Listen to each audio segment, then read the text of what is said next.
Tell us about a little more about the solar, because there are those who say, look, they don't think it can provide some sort of industrial capacity to power a lot of things. What should we be looking at if we're looking at renewables, and what can work for a lot of communities? One of the things is definitely compliance. So, which is something that I think Africa, West Africa Nigeria doesn't do that well.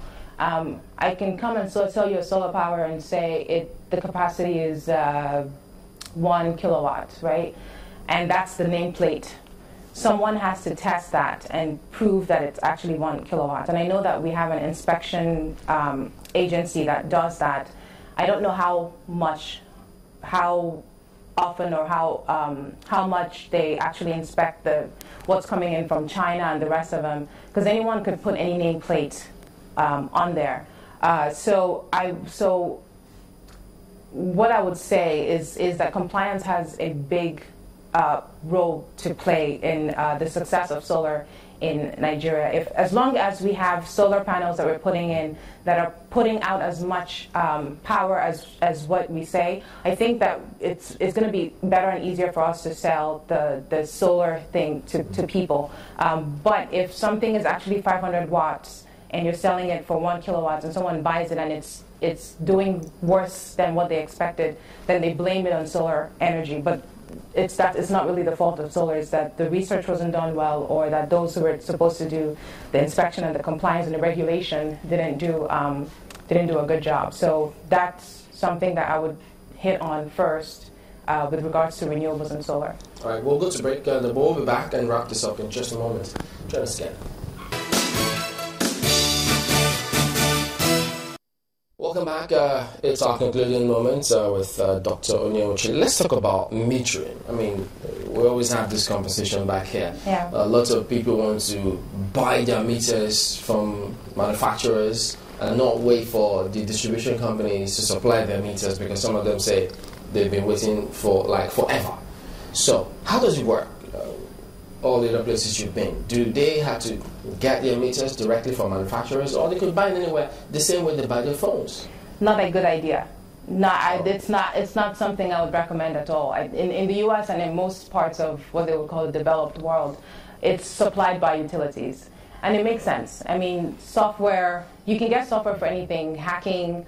If I bought my meter, right, and I'm low on cash, I might install a software that tells the utility I owe 100 naira when I really owe 20,000 naira or something. Isn't it supposed to be tamper-proof? It is supposed to be tamper-proof. In the U.S., it's locked. No one's supposed to touch it. There's, I think, tamper-resistant clips, so that if anyone does touch it, they know. And so I would say how it would work is to fine or penalize anyone who tampers with their meter. So I wouldn't say customers should buy their meters. I think utilities, distribution companies and so on should buy the meters and install them, and they need to make it tamper-proof. And if it's tampered with, I think the people ought to be fined or penalized somehow. So if we buy the meters and they put in the tamper-proof so that they can allow people just to get your meters, but if you tamper with it, we will know. What will be wrong with that? It's going to put pressure on the utilities to put some kind of software that checks. It's, like laptops in the manufacturing plants, right? For instance, in my company, Skype is not allowed.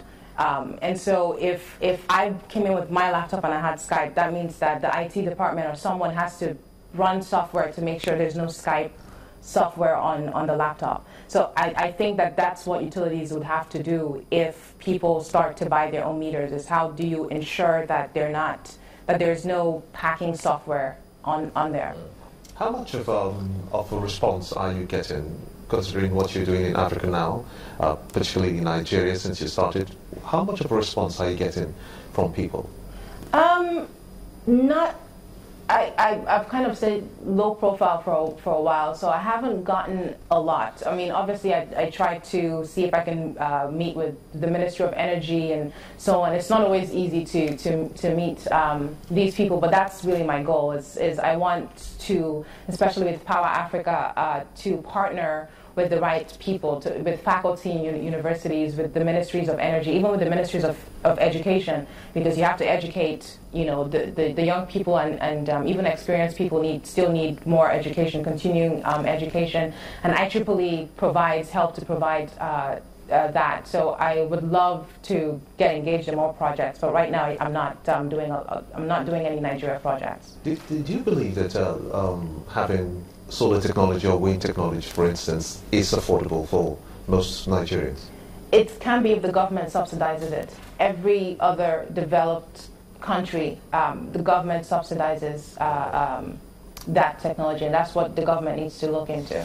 All right, that's our anchor today. Dr. Orien Aunyochi is a smart metering and power quality analysis expert. Thank you for coming on this morning. Thank you. And that's the show as well today. We thank you all for watching and for sending in your comments as well. We will see you tomorrow. I'm Chamberlain Oso. Thanks for watching. I'm Gimba Umar. Thank you. I'm Maukwe Ogun. Have a lovely one. Bye-bye.